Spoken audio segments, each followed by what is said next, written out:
Roar! Ew.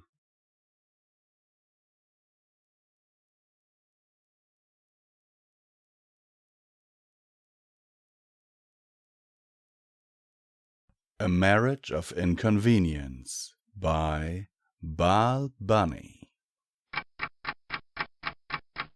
Slouching, Discord looked into the mirror.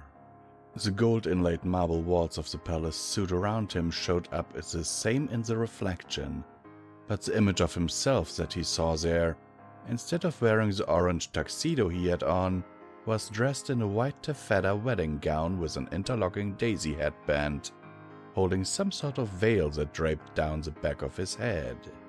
"What do you think?" the him in the mirror asked. With a sigh, he glanced at himself standing on the carpet beside him. "I think you both ought to know that this is making me very uncomfortable." "Of course," the him in the mirror nodded. "We wouldn't have it any other way." "Indeed." The him on the carpet grabbed a paw full of spaghetti out of the air. "Because if you're not uncomfortable, then no creature will be uncomfortable. And we couldn't have that now, could we?" He straightened the spaghetti strands between his lion claws and his eagle talons, and the left sleeve of Discord's tuxedo jacket shriveled till it barely covered his elbow. "Perfect!" the other him shouted. "I'll say it is." The him in the mirror grabbed one of his own puffy sleeves and tore it off. "After all, when the Lord of Chaos gets married, the entire world should be uncomfortable." Glaring, Discord snapped his claws, and the two tiresome Discords disappeared. "Well, this isn't helping at all," he declared, staring at the empty mirror. Raising his voice, he called, "Can some pony take this mirror away? It seems to have slipped a cog." "Discord?" a familiar voice asked, and Discord swiveled around to see Twilight step tall and stately through the suit's doorway. Her mane billowed as usual in the non-existent breeze, and her white taffeta gown clung to and draped from various parts of her in a manner altogether too tasteful. As tempted as he was to hop over and lick it to test how tasteful it was, he decided he would rather be horrified. "Twilight!"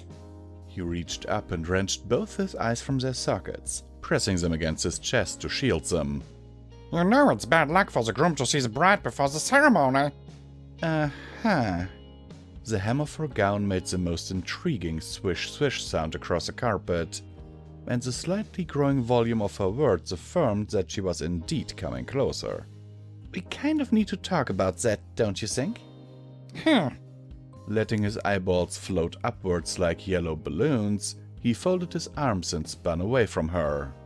"I can't imagine what you mean." He slammed his head over sideways to impale his eyes on the tips of his horns, then straightened so they could slither down into place again. "We're as happy as soon-to-be husband and wife can be." He glanced at her. "Aren't we?" "You tell me." She stopped, her face not adorned with the wide-eyed confusion he was used to seeing there.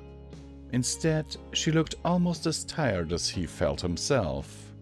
"And I mean that literally. Tell me why you've transformed all of Canterlot into one giant wedding chapel.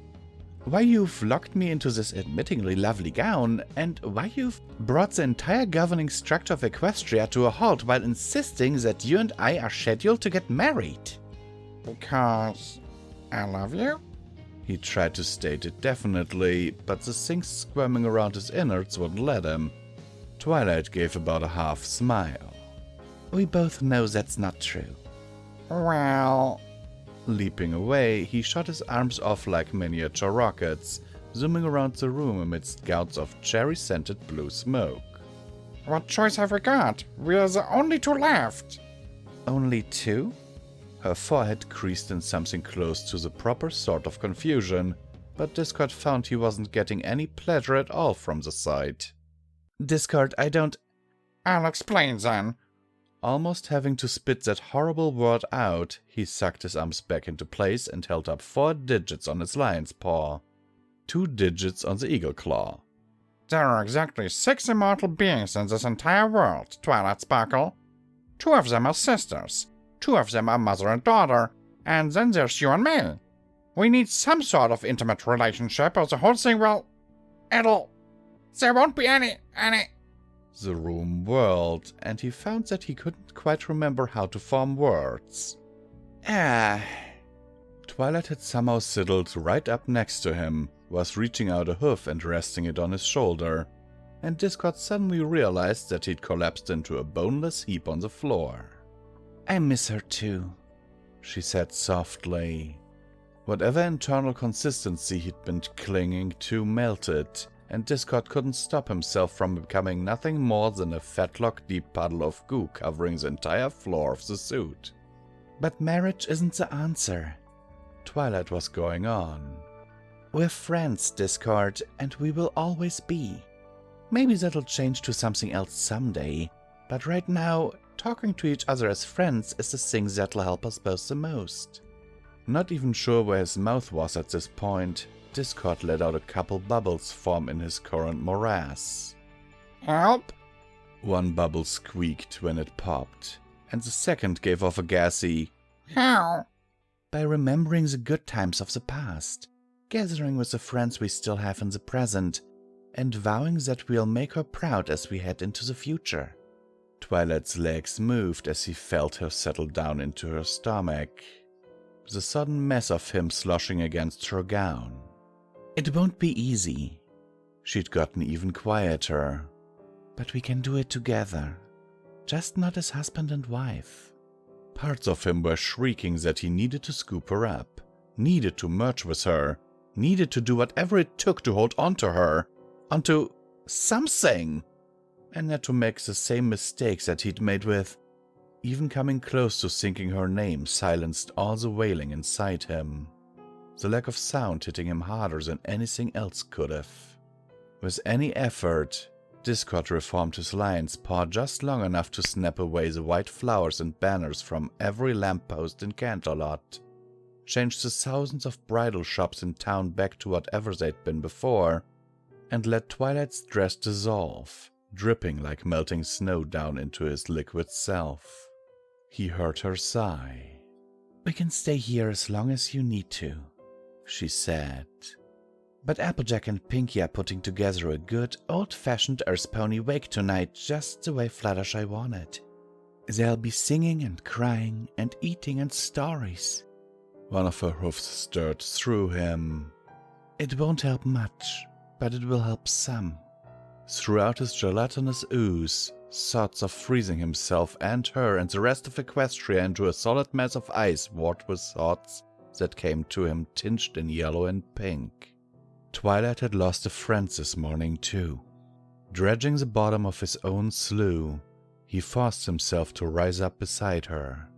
It's just occurred to me, he said in a voice he scarcely recognized, that you knew her longer than I did.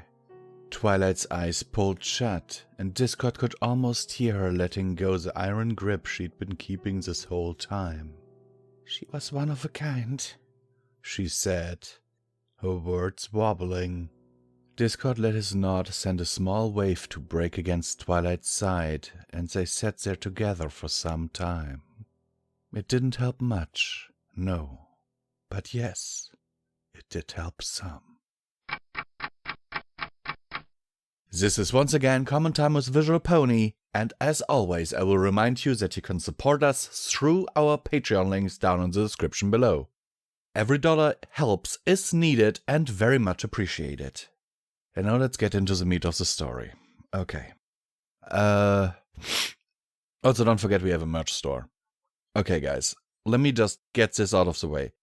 I was looking through the recently approved stories on FimFiction and I just saw the image used for this story, and the short description just reads, Discord seems to be getting ready for a wedding. Twilight has some questions. I didn't look at the tags. Just from the from the image and everything, I thought it was a comedy story. Oh my god, was I wrong? Oh my god, was I wrong? Holy crap apples. Holy damn, I don't know. is just... Sorry, but this is... Wow, just wow. I've lost people in the past. And the moment Twilight was talking about a good old Earth Pony wake, I was like, oh my god. And I went back and I looked at the tags and I was like, oh god, what have I done? Yes. I mean, this is a nice, well, quote-unquote nice story, but it definitely is one of those that, yeah. Anyhow, guys, I hope you enjoyed it, with air quotes, and I wish that you all stay safe in these troubled times, and that we will all see each other in the next video, and that all of you get through all of this, through the current thing, without a problem. I'm Visual Pony, and I'm signing off.